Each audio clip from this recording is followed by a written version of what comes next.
সবাই কেমন আছেন? আশা করি সবাই ভালো আছেন। আজকে আমরা জানবো হচ্ছে এমএস ওয়ার্ডের হোম ট্যাবের প্যারাগ্রাফ রিবন সম্পর্কে এবং এর বিস্তারিত আলোচনা করব। তাই ভিডিওটি একটু বড় হতে পারে, মানে দীর্ঘ হতে পারে। সেক্ষেত্রে আগে ক্ষমা চেয়ে নিচ্ছি। আপনারা একটু ধৈর্য ধারণ করে দেখবেন। আর যতগুলা কাজ আপনারা শিখবেন এমএস ওয়ার্ডের, তার মধ্যে সবচেয়ে বেশি ইম্পর্টেন্ট কাজ হয় এই প্যারাগ্রাফ রিবন বানানো। কেন হয়? চলুন আমরা স্ক্রিনে দেখে নিই। আমরা প্রথমে এমএস ওয়ার্ড অপশনটি চালু করে নিব এবং আমি অনলাইন থেকে একটি আপনাদের বোঝানোর সুবিধার্থে একটি প্যারাগ্রাফ নিয়ে রাখছি। আমি অনলাইন থেকে একটি প্যারাগ্রাফ নিয়েছি, নিয়ে এখানে কপি আমরা গত ক্লাসে দেখছি কিভাবে কপি কাট পেস্ট করতে হয়, সেভাবে আমি অনলাইন থেকে জাস্ট সিলেকশন করে একটা কপি করে এখানে প্যারাগ্রাফটা পেস্ট করেছি। অনলাইনে আপনারা সার্চ দিলে অনেক প্যারাগ্রাফ পাবেন, যে কোনো নামে সার্চ দিতে পারেন। তো আমি একটা প্যারাগ্রাফ নিয়েছি, এই প্যারাগ্রাফের মাধ্যমে কি কি কাজ করা যায়। এই যে আমার প্যারাগ্রাফ রিবন বারে আমরা আজকে এই প্যারাগ্রাফ রিবন বারটা ভালো করে বিস্তারিত জানবো, সেই সাথে স্টাইল এবং এডিটিং সম্পর্কেও জানবো। এগুলোর কাজ খুবই সীমিত, কিন্তু খুব বেশি কাজ নেই। তো আজকে আমরা বেশি জানবো হচ্ছে প্যারাগ্রাফ মেনু বারে। প্যারাগ্রাফ মেনু বারে প্রথমে যে কাজটা হচ্ছে সেটা হচ্ছে, দেখেন এখানে লেখা আছে হচ্ছে অ্যালাইন টেক্সট লেফট, অর্থাৎ কন্ট্রোল এল চাপলে কিবোর্ডের কি চাপলে কন্ট্রোল এল চাপলে কিবোর্ডের লেফট সাইডে অ্যালাইন হবে।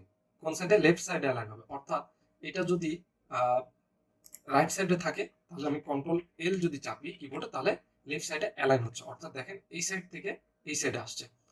তো এরপরে যে কাজটা, এটা এটা তো আমরা বুঝলাম, অ্যালাইন অ্যালাইন টেক্সট লেফট। এরপরে আছে হচ্ছে সেন্টার। সেন্টার অর্থাৎ কন্ট্রোল ই, এটার শর্টকাট হচ্ছে কন্ট্রোল ই। তাহলে আমরা যদি কিবোর্ড থেকে কন্ট্রোল ই প্রেস করি, তাহলে দেখেন এটা হচ্ছে পেজের মধ্যে আসছে। অর্থাৎ আমাদের যে টেক্সট এরিয়াটা আছে, এই যে টেক্সট এরিয়াটা গত ক্লাসে বলছি, টেক্সট এরিয়াটা আছে, এই টেক্সট এরিয়ার মধ্যে যে একবার সেন্টার পয়েন্টটা, সেখানে চলে আসবে এটা। ঠিক আছে, আমরা আগের পর্যায়ে যাই।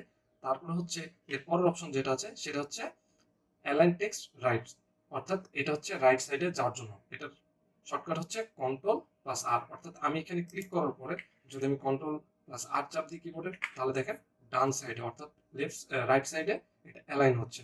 ঠিক আছে, এরপরে যেটা আছে সেটা হচ্ছে জাস্টিফাই, অর্থাৎ কন্ট্রোল জে। এর কিবোর্ড শর্টকাট হচ্ছে কন্ট্রোল জে। এটার কাজ হচ্ছে আমাদের যে এই যে প্যারাগ্রাফ অপশনটা আছে, দেখেন এখানে প্যারাগ্রাফ অপশনে এটা হচ্ছে একটা লাইন, আর এখানে দেখেন অনেকগুলো লাইনের সমন্বয়ে একটা প্যারাগ্রাফ। এই যে একসাথে অনেকগুলো লাইন আছে। তো এখানে যে লাইনটা, এটাই হচ্ছে জাস্টিফাই করার জন্য। এটা জাস্টিফাই করব কিভাবে? দেখেন আমি প্রথমে এই যে জাস্টিফাই যে বিষয়টা আছে, এটা ভালো করে বুঝেন। ঠিক আছে, এই দেখেন এখানে লেফট সাইডে কি আছে, দেখেন টেক্সট টেক্সট এরিয়ার সাথে সাথে সুন্দর করে লাইনটা সাজানো আছে, মানে কোনোটা বাঁকা তেরা নাই। ঠিক আছে, এই দেখেন ডান সাইডের দিকে এই যে বাঁকা তেরা যে অপশনটা আছে, এইটা ঠিক করার জন্য মূলত আমরা কি করব? জাস্টিফাই করব। কিভাবে করব? আমরা এই প্যারাগ্রাফের উপর একটা ক্লিক করে জাস্ট এই জাস্টিফাইয়ের উপর ক্লিক করলেও দেখেন ডান সাইডে অ্যালাইন হয়েছে। ঠিক আছে, অথবা আমরা কি করতে পারি, এটাকে ক্লিক করে কন্ট্রোল জে প্রেস করতে পারি। তাহলে কি হবে? দেখেন অ্যালাইন হয়েছে, মানে এই টেক্সট এরিয়া এবং এই টেক্সট এরিয়া দুই সাইডে সমান হয়েছে। ঠিক আছে, এটা দেখেন সুন্দর করে সমান হয়েছে। এটা হচ্ছে কাজের সৌন্দর্য বৃদ্ধির জন্য।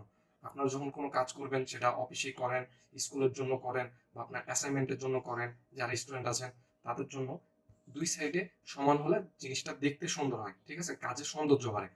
এরপর আমরা যে বিষয়টা দেখব সেটা হচ্ছে এই যে প্যারাগ্রাফের মধ্যে যে লাইন স্পেসটা আছে, অর্থাৎ এই লাইন আর এই লাইনের মধ্যে যে একটা গ্যাপ, এই গ্যাপটা কমানো এবং বাড়ানো, মানে অর্থাৎ বৃদ্ধি করা এবং কম করা। কিভাবে আমরা এটা লাইন স্পেসটা এটার থেকে একটু দূরে নিব, বা এটার থেকে এই লাইন স্পেসটা আর একটু কাছে নিব, এই বিষয়গুলো সম্পর্কে জানবো।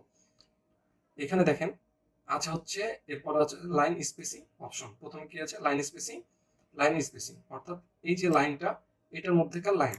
আমরা অনেক সময় কাজ করতে যে এই যে দেখেন এটার সাথে এই হেডিং এর সাথে এই নিচের প্যারাগ্রাফের একটা লাইন স্পেস আছে। দেখেন এটার উপরে লাইন স্পেস আছে, এখানেও লাইন স্পেস আছে। তো আমরা এই জিনিস দুইটাকে মেক আপ করবো কি করে? অনেক সময় আমাদের উপরে লাইন স্পেস থাকলে লেখাটা দেখতে খারাপ লাগে। অর্থাৎ দেখেন এখানে যে লাইন স্পেসটা আছে, এখানে হওয়ার কথা লাইনটা, কিন্তু না হয়ে হয়েছে কোথায়?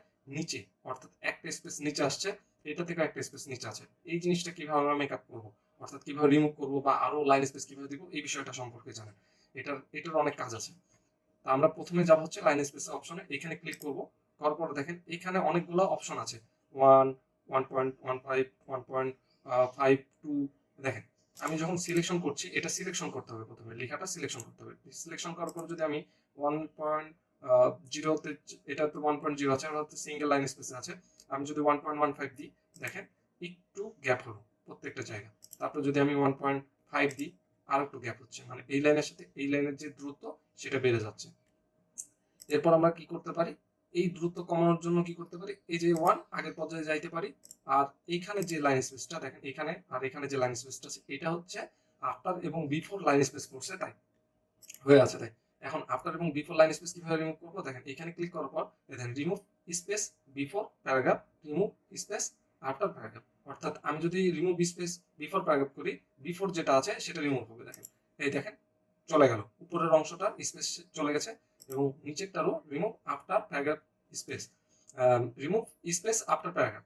এখানে ক্লিক করলে পরের অংশটারও রিমুভ হয়ে যাবে অনেক ক্ষেত্রে আমরা প্যারাগ্রাফ লেখার ক্ষেত্রে এই সমস্যার সম্মুখীন হয়ে থাকি এটা খুবই ইজি ভাবে রিমুভ করা যায় অথবা যদি আপনাকে এইভাবে থাকে ধরেন এইভাবে আছে কিন্তু আমার কি করছে এখানে শো করছে না কিন্তু আমার স্পেসটা পড়ে আছে তাহলে আমরা এখান থেকে কি করতে পারি এই রিমুভটা কিভাবে করতে পারি অনেক সময় এই প্যারাগ্রাফের স্পেস দেখায় না যেখানে অ্যাড লেখা থাকে কিন্তু এই অপশনটা রিমুভ লেখাটা থাকে না কিন্তু আমাদের প্যারাগ্রাফের মধ্যে স্পেস পড়ে থাকে এই অপশনটার কাজ হচ্ছে রিমুভ করার কাজ হচ্ছে এই যে এখানে প্যারাগ্রাফ অপশন আসতে হবে লাইন স্পেসিং এখানে line space mode line spacing অপশনে যাইতে হবে যাওয়ার পরে দেখেন এখানে 12 আর 12 দেওয়া আছে স্পেসিং বিফোর এবং আফটার বাকি যেগুলো আছে সেগুলো ঠিক থাকবে ঠিক আছে এখানে শুধু আমরা 0 করে দেব 0 করে এই যে লাইন স্পেসিং অপশনটা আছে এটা কি করব এটা সিঙ্গেল করব সিঙ্গেল করে জাস্ট ওকে দিব দেখেন আগের পর্যায়ে চলে গেল অর্থাৎ এখানকার স্পেস যত স্পেস ছিল সেটা রিমুভ হয়ে গেছে এই হচ্ছে কাজ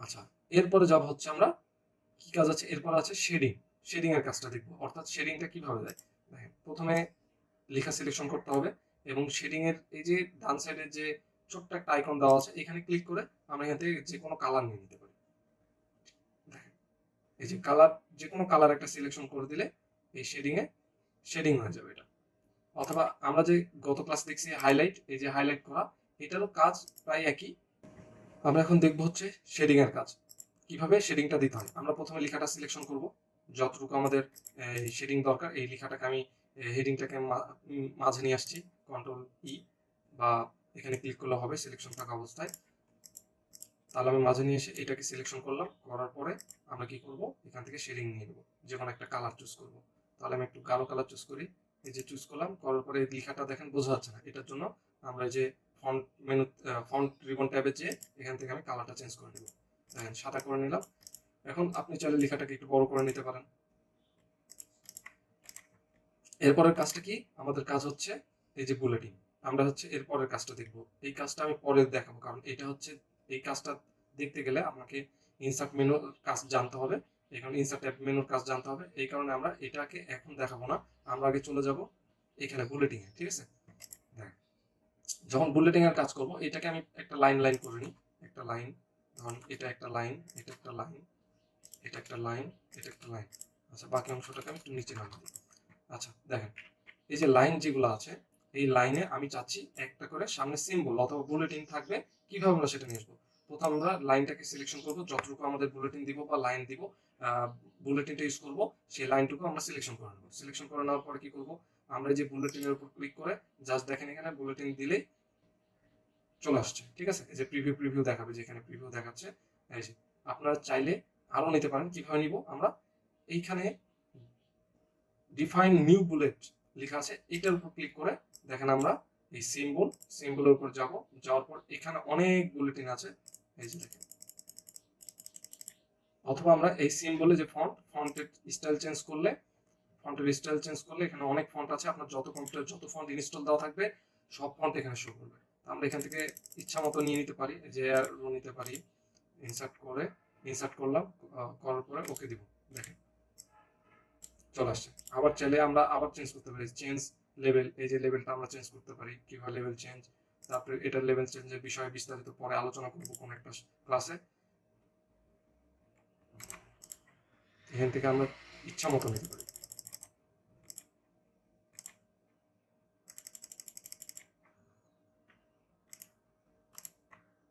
এই যে দেখেন আপনারা চাইলে ইচ্ছা মতো নিতে পারেন। ঠিক আছে, এরপরে আমরা কি শিখবো? এরপরে শিখবো হচ্ছে নাম্বারিং। নাম্বারিং অর্থাৎ এই যে বুলেটিন যেভাবে করলাম একই সেম ভাবে নাম্বারিং এর কাজ আছে। তো আমরা কিভাবে নাম্বারিংটা করব? এই সিলেকশন করব লাইনগুলা, প্রত্যেকটা লাইন আমরা সিলেকশন করব, করার পরে আমরা এখানে ক্লিক করে জাস্ট নাম্বারিং এ ক্লিক করলেই যে কোনো একটা নাম্বার যেভাবে নিতে চান সেভাবে আমরা নিতে পারবো। এই নাম্বারিং এর বিষয় বিস্তারিত আলোচনা করব। এখানে অনেকগুলো কাজ আছে কিভাবে আমরা নাম্বারিং এর 1 থেকে 2, 1 থেকে 10 পর্যন্ত করার পরে যদি 11 নম্বর থেকে চাই আমরা 11 হবে না, 25 থেকে শুরু হবে, সেটা কিভাবে করবো এই বিষয়গুলো অন্য ক্লাসে বিস্তারিত আলোচনা করবো, অথবা আপনাদেরকে শর্ট ভিডিও আকারে আমি দেওয়ার চেষ্টা করবো, রিলস আকারে বা শর্ট ভিডিও আকারে।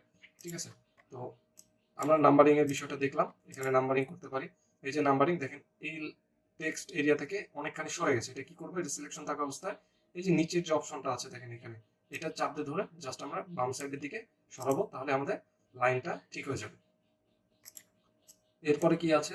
এরপরে আছে হচ্ছে মাল্টি লেভেল লিস্ট। এই মাল্টি লেভেল লিস্টে আর নাম্বারিং এর কাজ প্রায় একই, এটা দেখাচ্ছি না।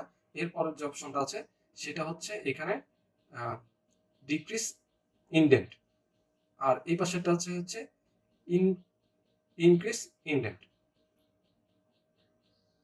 তো ডিক্রিজ ইনডেন্টের কাজটা কি? যদি আমাদের এখানে ইনডেন্ট থাকে, অর্থাৎ এখানে যে ইনডেন্ট, এটাকে ইনডেন্ট বলা হয়। হ্যাঁ, আমরা হচ্ছে এই অংশটাকে বাদ দিয়ে যে অংশটায় যাই, দেখেন এই যে দেখেন ইনডেন্ট, এখানে 3টা ইনডেন্ট আছে। এটার প্রথমেরটা হচ্ছে ফার্স্ট লাইন ইনডেন্ট, মিডিলেরটা হচ্ছে হ্যাঙ্গিং ইনডেন্ট, আর নিচেরটা হচ্ছে লাস্ট ইনডেন্ট। এটা 3টাকে আলাদা আলাদা করে কাজ করা যায়, কিন্তু আমরা মূলত এই অংশটাকে আলাদা করে কাজ করি, এই যে অংশটা।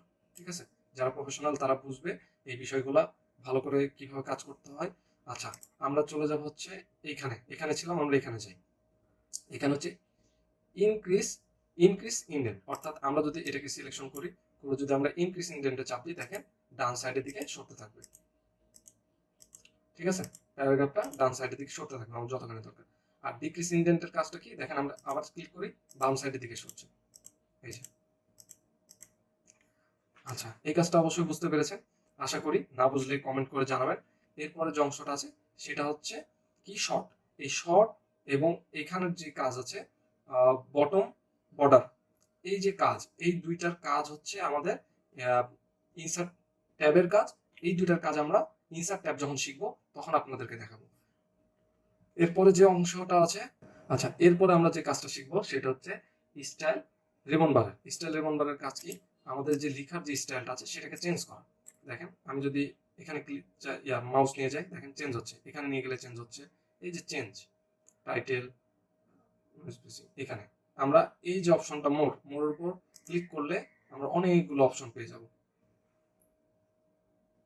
এখানে দেখেন লেখা আছে heading 1, normal, strong, subtitle, title. আমরা চাইলে এটার কাজ হচ্ছে এই যে সাবটাইটেল, আমরা যে সাবটাইটেল গুলো অনেক সময় দিয়ে থাকি সেটার যে কাজ, মানে যেভাবে লিখতে হয় সেই অংশটা সেভাবে ডিজাইন করা আছে, এটা অটো দেওয়া থাকে। এখানে আরো অনেক বিষয়গুলো আছে, এগুলো আমরা বিস্তারিত অন্য একটা ক্লাসে জানবো ছোট ছোট আকারে। ভিডিওটি আজকে অনেক বড় হয়ে যাচ্ছে, আমি ক্ষমা প্রার্থী।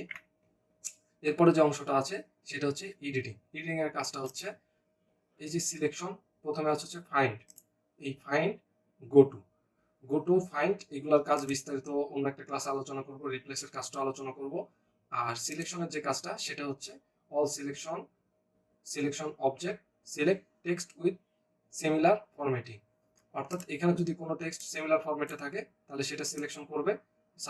সিলেক্ট অবজেক্ট, অথবা আমরা যদি কোনো ছবি নিয়ে সেখানে কাজ করি সেক্ষেত্রে আমরা এই সিলেক্ট অবজেক্ট দিয়ে সেই ছবিটাকে আমরা ধরতে পারবো, ধরে যে কোনো জায়গায় নিয়ে যেতে পারবো।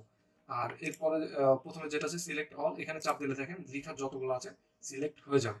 অর্থাৎ আমরা লেখা চাইলে আমরা এখানে এইভাবে করে মাউস চাপ দিয়ে সিলেকশন না করে আমরা জাস্ট কি করতে পারি, এই এডিটিং অপশনে যে সিলেক্ট অল, এই হচ্ছে কাজ, এটা সিলেক্ট হয়ে যাবে। অথবা আমরা কিবোর্ডের শর্টকাট কমান্ড ইউজ করতে পারি কন্ট্রোল এ, তাহলে অল সিলেক্ট হয়ে যাবে।